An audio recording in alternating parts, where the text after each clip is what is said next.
everyone! Welcome to the land of dawn as we enter game number 3 between TODAK and Echo. Right now, let's confirm it again. Yes, it is going to be Yumes on that E for now. SANFORD going very aggressive on to MOMO. MOMO already using the healing spell. So for now, again, not a lot is going on here. YAWI managing to get Yumes, but should be fine in the early stages of the game. You can see already a lot of respect coming through, right? You can see 2 Purifies once again, but this time it's for Yumes and Chiku, realizing that Moon is going to need that Petrify to get in those pickoffs on the board. Right now, looking into the situation, SANFORD moving quite early here. I think they know SANFORD is going to be there. So it looks like Echo for this game, maybe they want to build up the tempo a little bit faster, making it so that TODAK, this time, they're going to go down fast, same as game number 2, but a lot more is going to get capitalized because looking at the movements, never mind, they're going back into their lanes. I think they're predicting TODAK was going to move faster, but TODAK's like, nah, we just want to farm. Okay, we'll see. So far, it seems like that has been the case. But this matchup, once again, right? BENNYQT as well as Claude. In the previous game, we saw that BENNYQT had a little bit of an advantage when it comes down to that 1v1. But Chico wasn't far behind. You can see maybe they're trying to make it a little bit more uneven as we see the rotations from YAWI, focusing more onto the top side, putting more pressure, and you can see this already coming through.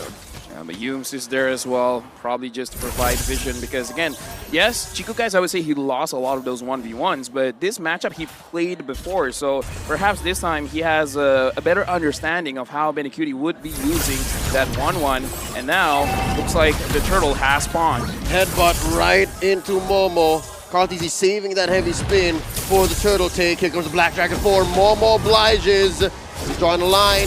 Does he see YAWI? Still stretching, goes for the jump, no one home. Here comes SANFORD looking for that old heavy spin plus the retribution. RWM coming in from Yumes. No one home. That's a 4v4 engagement leading to nothing for TODAK. Echo is going to be able to get all on the board here in the first stages of the game, but this is the thing, right? TODAK has drafted themselves in a way that, sure, they do have the team fight because they do have the artillery coming in from Yumes and the real-world manipulation, but they need to be able to prioritize and utilize Moon to do more on the board, right? Make these things uneven because in a 5v5, I feel like Echo has more AoE damage and therefore in team fights, it would give Echo a bit more to play around with in comparison to TODAK. KARLTZY still secures the most turtle in the tournament with a total of 20, while Wise is falling behind with 15. And the thing is, for that turtle fight, I kind of feel like if MOMO had more HP, he could have done a lot with it. But the fact that he entered the fight with like, what, 40% health left, TODAK kind of made the cause like, okay, let's not force this. And that's what makes this draft or game as a whole odd for TODAK. It's the least langgar lineup I've seen in TODAK's hands in a while. But I kind of feel like they can. The moment that MOMO starts having a good play is going to be looking very, very good. For now, again, the main idea is to be very, very careful. CIKUGAIS here in front. Moon manages to get. This is dangerous. BENNYQT about to get popped. Does survive. Here comes KARLTZY and YAWI. Heavy spin plus bouncing ball in. And they're going to feed him up to SANJI. Can he get it? No one home. That was an interesting engage. I wonder what both teams were thinking.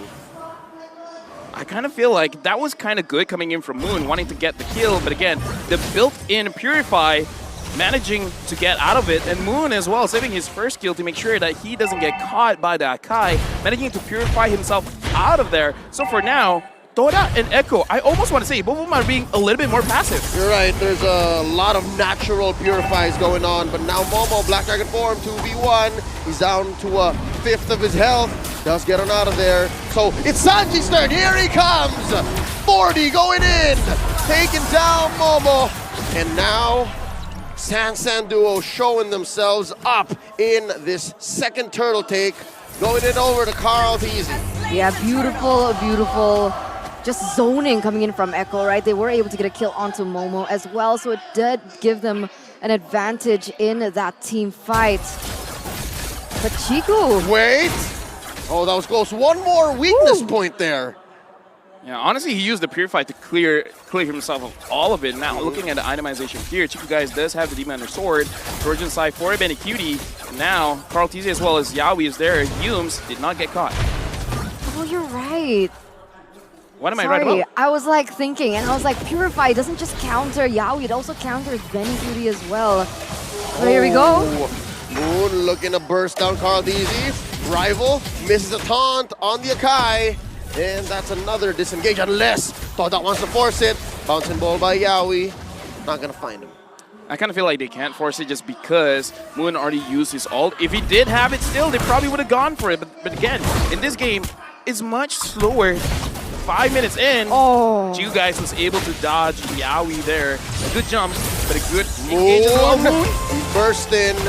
He's burning. SANFORD looking to finish. RWM by Yums. KARLTZY with a heavy spin. Look at the back line. BENNYQT and SANFORD want to take him down. And now Fraser's crash. KARLTZY very low. Look at SANJI. He goes down. MOMO, the original dragon, takes him. Now KARLTZY goes as well. But BENNYQT, he's not done. Can he take to the skies? Baguio Airlines waiting to take off. One-way ticket to Phnom Penh and a double kill. Yeah, 2-for-3 trade in that engage, and it is going to favor Echo a little bit more, especially that those kills were given to BENNYQT, the hero, the player. I mean, that you don't want to feed in the gold department. You can already see the difference between the 1-1 and the Claude. For now, everyone. Oh, actually, Rival has a small lead in terms of gold against his opposition against KARLTZY, but again, it's not that much for now. YAWI is starting to turtle. Based on that fight just now, I kind of feel like TODAK was also testing the waters. Same with Echo. They want to see how much damage they can really deal with each other. And I kind of feel like looking at how they played just now, MOMO was surprised. That's another jump in, coming in from the plane. Naika, BENNYQT looking for one more. Not gonna need the jump.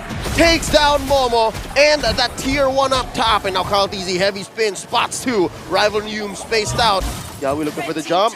Turtle reset here. SANJI maintaining the perimeter.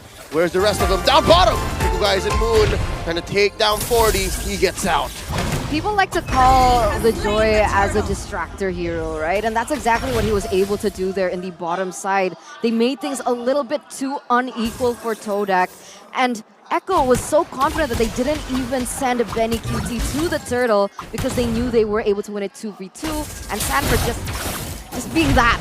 Look at that. Yeah, right now we can definitely see that Echo, I kind of feel like they've gotten the trend, not just going up against Echo, but in general, TODAK is not doing that well for now when it comes to fighting in those neutral objectives. Right now, MOMO is kind of pressured just a little bit here, but it looks like MOMO wants to go in. Moon did not catch anyone out, but YAWI had to use the flicker. Watch out for those odd angles. I think that's one way TODAK can kind of rubber band their way into a mid-game power spike. And that's what we saw in game 2, but more in the ultra late game. I'm hoping we don't get there because again, Echo learned. I think Echo knows. Echo learned their mistake there. Oh, there's a jump in. YAWI for the stolen RWM. Moon pop, just like that.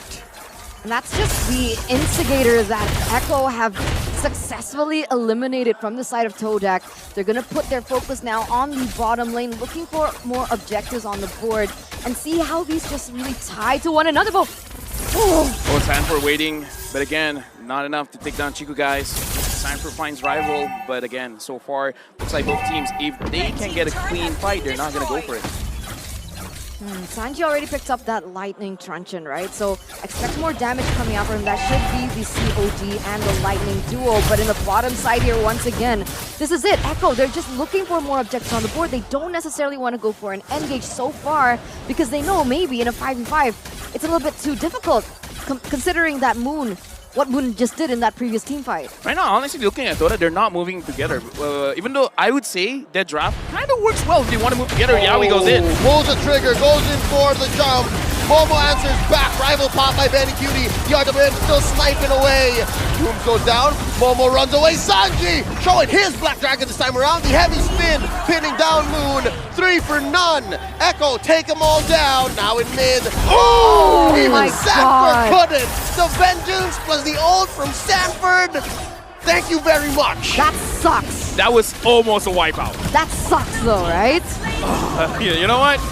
As of a nation, yes. I do agree. But again, in that kind of situation, Echo played it so well. Thought I was ready, but at the same time, they weren't. They know a fight was going to happen, but they weren't sure how Echo was going to approach it. And the way they approached it, I got to say, they staggered the damage as well as the crowd control very, very well, making sure that, okay, we focus one, and then the other, and then the other. We make sure whoever has the potential to outplay this won't have the time to do it. That's why they split things up, right? They make things a little bit too messy for TODAK in all these team fights and all these, I wouldn't even say team fights because they're not 5v5ing. It's more as skirmishes for the moment. Now 8,000 gold lead.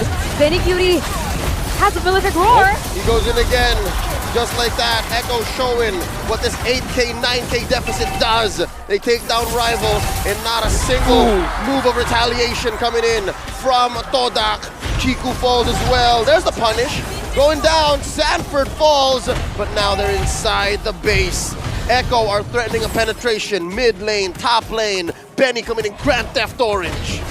Right now, honestly, Momo, he can't take a lot of damage. We got to look at this itemization after this. How much defense does he really have? Because honestly, going up against BENNYQT, BENNYQT has like 1, 2, 3, 4. In fact, the Malefic Roar could be the final call because here, again, Momo has not completed an item just yet. Aside from his damage item, the Hunter Strike, I kind of feel like he's going for the Dominance Ice. He got to complete that very, very quick.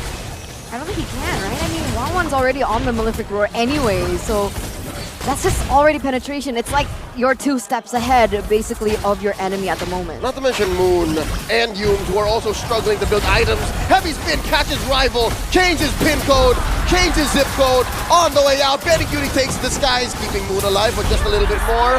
Momo sacrificed himself to quell this push, but only for a little while longer. There's a wave up top. Echo's gonna push in. Mid, gonna be next up on the docket. TODAK knows that this is dangerous. They got to figure out a way, man. You got to lock down SANFORD one way or the other. I got to say, this game much different just because this time it's not Yumes getting caught out. It's Momo, and Momo, without the defense, he can't do much as the Black Dragon. 10,000 gold lead. Sorry, I'm thinking about this. This is looking insane as the real-world manipulation gets opened up again here. Here comes the aggressor. SANJI uses his IMU to help open up that push. No inhibitors left, no more turrets left for TODAK. It's a bare base. That's the thing, right? Because as I was thinking about it, Yumes has the real-world manipulation. I feel like that's an edge that TODAK has over Echo, but Echo has the Valentina. So even if you think TODAK has the high ground, SANJI can just go for the exact same thing, and whatever TODAK has in advantage to Echo gets taken away. Dominance Ice built onto Momo. Sure, the fact that BENNYQT has the Malefic Roar kind of nullifies that, but the thing is, the effect from the Dominance Ice at least can slow down the attack speed, even for just a little bit. It is going to help out. For now, Echo definitely in the lead, but again, TODAK, they've seen this happen before. Now Golden Staff on the BENNYQT, this is very dangerous. 7-0 and 4 for now. Moon, if he can get a good catch, that's amazing. Because if he can do that, then maybe there's a chance. So is Moon looking to get BENNYQT? That's a lot of gold. Honestly, BENNYQT or SANFORD, either, it's fine. How do you do that as a Kadita though, right? Because usually Kadita... Get lucky. Flanks. I was going to say flanks. All right. Lucky works too. I prefer to be lucky than good. Okay, we'll see. It's all about timing now as Echo marches on in. Lord comes through. YAWI catches an ult. There's an WM coming in from Yumes. Moon falls. That's a Black Dragon dancing around, but Momo lands and gets taken down just as quickly. They're clearing the waves. CIKUGAIS taken out right outside their base, and now YAWI's gonna fall here. Rival gets a kill, but then it's a wipeout just as quickly. Echo are sitting at match point. The Orcas strike back here in the 3rd game of the series, taking away the momentum that TODAK have tried so hard to build for themselves. I gotta say, man, that Joy first pick, apparently they're like, yeah, we can handle the Claude. We just need a lot.